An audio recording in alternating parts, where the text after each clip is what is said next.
அகில மீடியா நேயர்களுக்கு வணக்கம். இன்றைய உலக முக்கிய செய்திகள். முதலில் தலைப்புச் செய்திகள். மசூதியில் குண்டுவெடிப்பு, 5 பேர் பலி. பாகிஸ்தானின் நிலநடுக்கம் ரெக்டர் 4.5 பதிவு. அமெரிக்க ஜனாதிபதிக்கு கொலை மிரட்டல். உத்தரகாண்டில் பனிச்சரிவில் சிக்கிய 57 ஊழியர்கள், 10 பேர் மீட்பு. அமெரிக்க பிரஜா உரிமையை ரத்து செய்யும் கனேடியர்கள் 50% உயர்வு. எல்லையில் அமைதிக்கு இந்தியாவுடன் இணைந்து பணியாற்ற தயார், சீனா தெரிவிப்பு. தாய்லாந்து மியன்மார் எல்லையில் இணைய மோசடியில் 7000 பேர். தொடர்பான விரிவான செய்திகள். பாகிஸ்தான் ஹைபர் பக்துன்காவில் மசூதியில் நடத்தப்பட்ட குண்டுவெடிப்பு தாக்குதலில் 5 பேர் பலியாகினர். வடமேற்கு பாகிஸ்தானின் ஹைபர் பக்துன்வா மாகாணம் அக்கோரா கட்டக் மாவட்டத்தில் தாலிபான் சார்பு பாடசாலை பகுதியில் உள்ள ஒரு மசூதியில் இன்று குண்டுவெடிப்பு தாக்குதல் நடத்தப்பட்டது. இந்த தாக்குதலில் மசூதியில் வழிபாடு நடத்திய 5 பேர் பலியாகினர். மேலும் 10க்கும் மேற்பட்டோர் காயமடைந்ததால் சிகிச்சைக்காக மருத்துவமனையில் அனுமதிக்கப்பட்டுள்ளனர். இதனை அடுத்து சம்பவ இடத்திற்கு விரைந்த காவல்துறையினர் விசாரணை நடத்தி வருகின்றனர். ரமலான் நோன்பு தொடங்கவிருக்கும் நேரத்தில் மசூதியில் குண்டுவெடிப்பு நடத்தப்பட்டது பரபரப்பை ஏற்படுத்தியுள்ளது. பாகிஸ்தானில் இன்று அதிகாலை திடீர் நிலநடுக்கம் ஏற்பட்டது. அதிகாலை 5 மணியளவில் இந்த நிலநடுக்கம் ஏற்பட்டுள்ளது. இந்த நிலநடுக்கம் ரெக்டர் அளவுகோலில் 4.5 பதிவாகியுள்ளது தேசிய நில அதிர்வு மையம் தெரிவித்துள்ளது. அமெரிக்கர்களுக்காக எழுந்து நின்று அமெரிக்காவை சிறந்த நாடாக மாற்ற முயற்சிப்பதால் தனக்கு தொடர்ந்து கொலை மிரட்டல்கள் வருவதாக அமெரிக்க ஜனாதிபதி டொனால்ட் ட்ரம்ப் தெரிவித்துள்ளார். 2வது முறையாக அமோக வெற்றி பெற்று ஜனாதிபதியாக தேர்ந்தெடுக்கப்பட்ட ட்ரம்ப் தனது முதல் அமைச்சரவை கூட்டத்தில் கலந்து கொண்ட போது இவ்வாறு கூறினார்.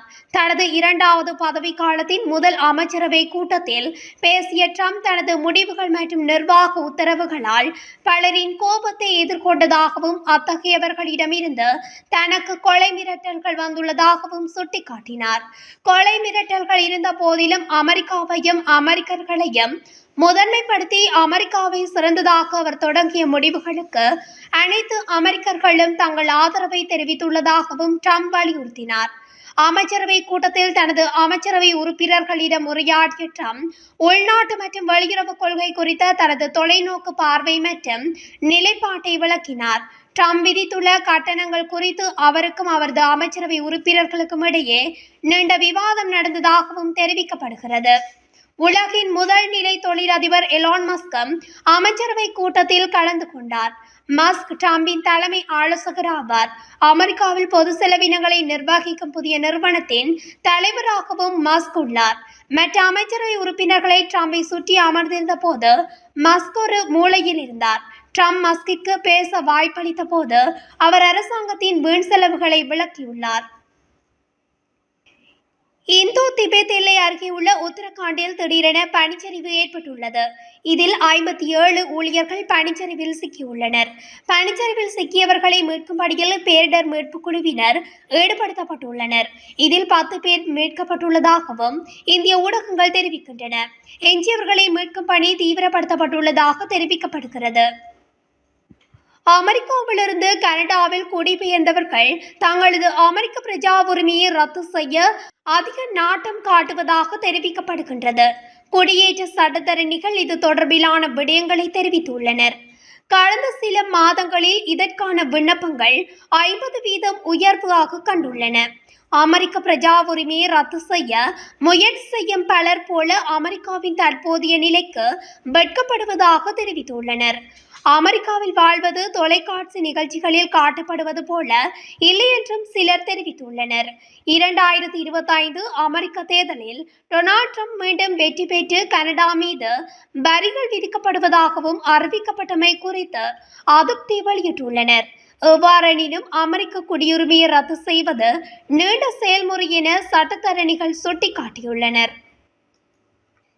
பெய்ஜிங் எல்லைப் பகுதிகளில் அமைதியை கூட்டாக பாதுகாக்க இந்திய தரப்புடன் இணைந்து பணியாற்ற சீனா தயாராக உள்ளோம் என்று அந்நாட்டு பாதுகாப்பு அமைச்சகம் வியாழக்கிழமை தெரிவித்துள்ளது. பெய்ஜிங்கில் செய்தியாளர்களை சந்தித்த சீன பாதுகாப்பு அமைச்சகத்தின் செய்தித் தொடர்பாளர் வு கியானிடம் கிழக்கு லடாக் எல்லையின் கள நிலவரம் குறித்து கேள்வி எழுப்பப்பட்டது.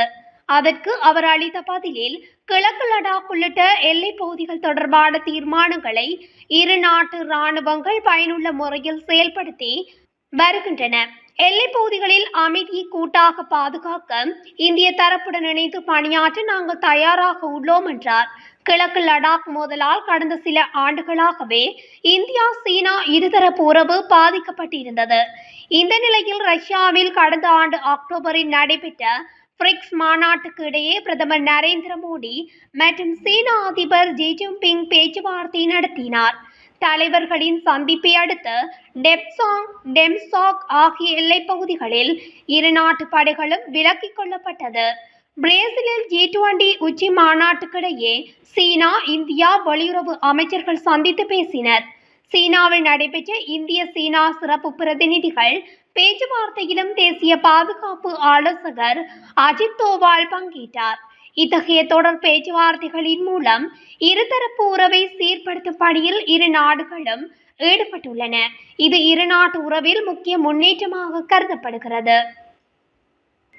தாய்லாந்து மியன்மார் எல்லையிலிருந்து உலகம் முழுவதும் இணைய மோசடியில் ஈடுபட்ட சுமார் 7000க்கும் மேற்பட்டோர் சொந்த நாட்டுக்கு திருப்பி அனுப்பப்படவுள்ளதாக சர்வதேச செய்திகள் தெரிவிக்கின்றன. இலங்கை உள்ளிட்ட பல்வேறு நாட்டைச் சேர்ந்தவர்கள் வெளிநாடுகளில் வேலைவாய்ப்பு என்று கூறி வெளிநாடுகளுக்கு அழைத்து செல்லப்பட்டு இணைய மோசடி செயல்களில் ஈடுபடுத்தப்படுகின்றனர். இந்த நிலையில் தாய்லாந்து மியன்மார் எல்லையில் இணைய மோசடியில் ஈடுபட்ட 7000 பேர் சிக்கியுள்ளனர். இணைய மோசடியில் ஈடுபடும் அமைப்புகளுக்கு எதிராக தாய்லாந்து நடவடிக்கை எடுக்கும் என்று தாய்லாந்து பிரதமர் தெரிவித்துள்ளார். இத்துடன் அகில மீடியாவின் இன்றைய உலக முக்கிய செய்திகள் நிறைவடைகின்றன. தொடர்ச்சியாக செய்திகளை அறிந்து கொள்ள அகில மீடியாவுடன் இணைந்திருங்கள். நன்றி, வணக்கம்.